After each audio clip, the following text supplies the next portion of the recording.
Have you ever been betrayed? That moment when someone you trusted stabs you in the back, it cuts deep, doesn't it? But here's the real question. Were you too good? Did your kindness, your trust, your goodness make you an easy target? Today, we're diving into the dark side of human nature and what history's greatest minds like Machiavelli, Sun Tzu, and Nietzsche can teach us about betrayal, power, and survival. This isn't just a video. It's a journey into the shadows of human behavior.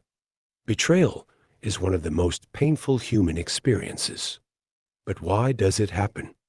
At its core, betrayal occurs when someone sees an opportunity to take advantage of you. As the ancient Chinese strategist Sun Tzu once said, if you know the enemy and know yourself, you need not fear the result of 100 battles. But here's the problem. Most of us don't truly know the people around us. We assume they share our values, our kindness, our goodness. And that's where we go wrong. Betrayal thrives in the gap between our expectations and reality. It's a harsh reminder that not everyone plays by the same rules. Let's look at some historical examples. Julius Caesar, one of history's most powerful leaders, was betrayed by his closest friend, Brutus. Despite Caesar's greatness, his trust in Brutus led to his downfall. Then there's Judas Iscariot, who betrayed Jesus for 30 pieces of silver. These stories remind us that betrayal is as old as humanity itself. But they also teach us something crucial. Betrayal often comes from those we least expect. Another example is the betrayal of Thomas Becket by King Henry II of England. Becket, once a close friend and ally of the king, was murdered in Canterbury Cathedral after a power struggle. This story shows how even the closest relationships can be shattered by ambition and greed. Betrayal isn't just a personal tragedy, it's a universal human experience. In more recent history, we have the story of Benedict Arnold, an American general during the Revolutionary War who betrayed his country by plotting to surrender West Point to the British. Arnold's betrayal was driven by a combination of personal grievances and financial incentives. His story serves as a reminder that betrayal can be motivated by a variety of factors, including greed, jealousy, and resentment. Another example is the betrayal of Anne Boleyn by her husband, King Henry VIII of England. Anne, once the Queen of England, was accused of adultery and treason, leading to her execution. This story highlights how betrayal can be used as a tool for political gain, even within the closest of relationships. This is where Machiavelli comes in. He didn't sugarcoat the truth. In his seminal work, The Prince, he argued that goodness without strength is a liability. He famously said, "It is better to be feared than loved, if you cannot be both." Why? Because fear is a deterrent. When people fear you, they think twice before betraying you. But when they love you, or worse, pity you, they see you as weak. Machiavelli understood that power and survival require a balance of goodness and ruthlessness. As he put it, a man who is good all the time will come to ruin among the many who are not good. This is the dark truth about goodness. It's not enough to survive in a world that doesn't play fair. Machiavelli wasn't the only one to explore this idea. Friedrich Nietzsche, the German philosopher, warned, whoever fights monsters should see to it that in the process he does not become a monster. In other words, when you're too good, you risk becoming a victim of your own virtues. Sun Tzu, the ancient Chinese strategist, emphasized the importance of knowing your enemy.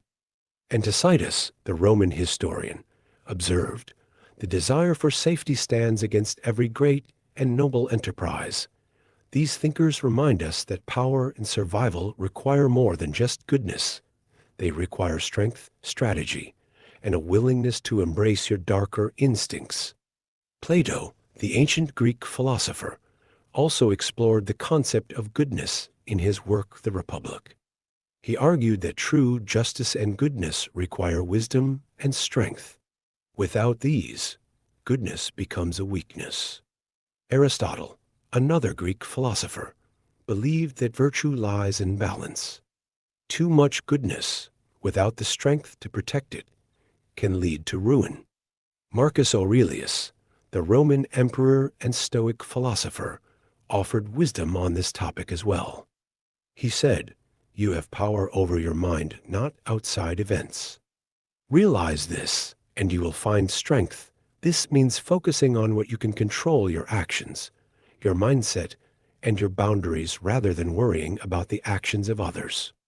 Another philosopher who explored the dark side of goodness was Thomas Hobbes, the English political philosopher. In his work Leviathan, Hobbes argued that human nature is inherently selfish and competitive.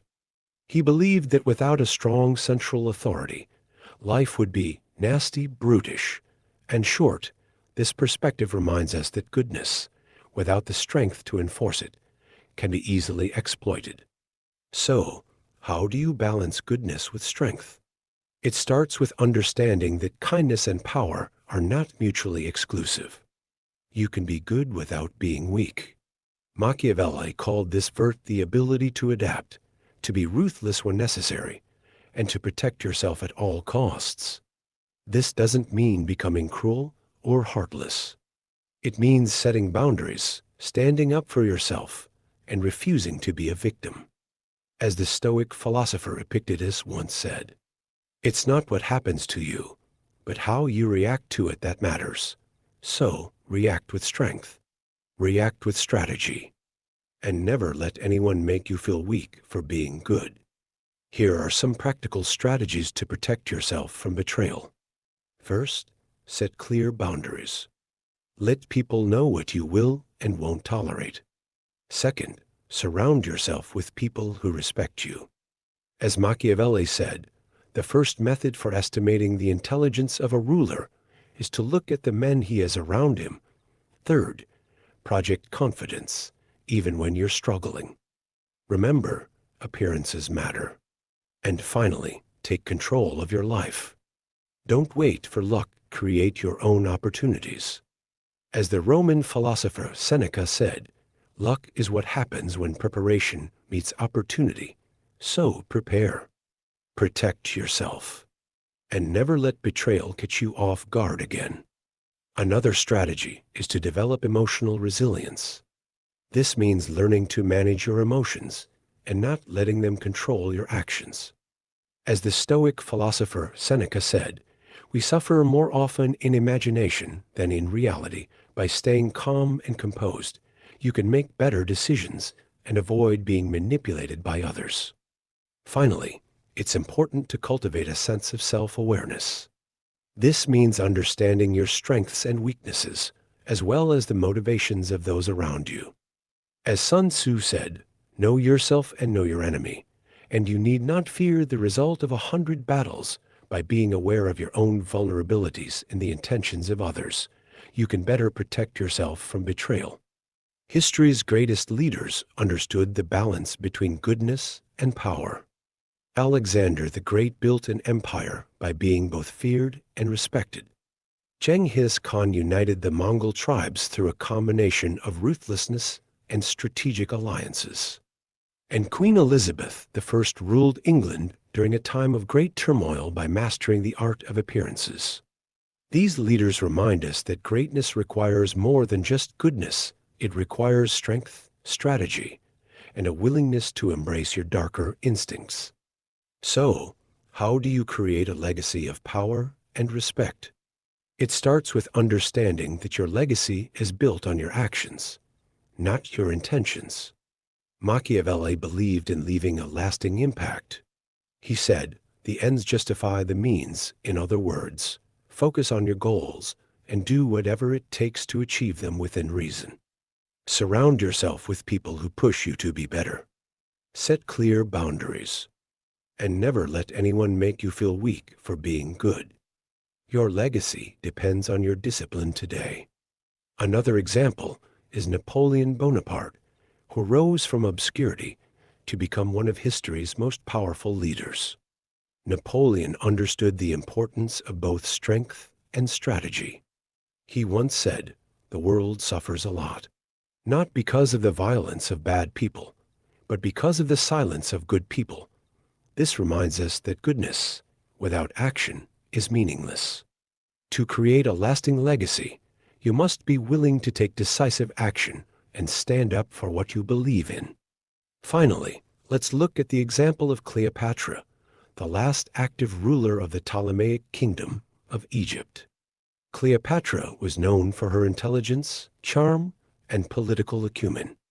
She understood the importance of alliances and the need to adapt to changing circumstances.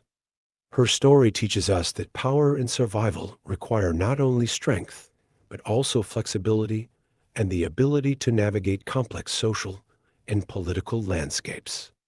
The dark truth about goodness is this: it's not enough to survive in a world that doesn't play fair. You need strength, strategy, and a willingness to embrace your darker instincts.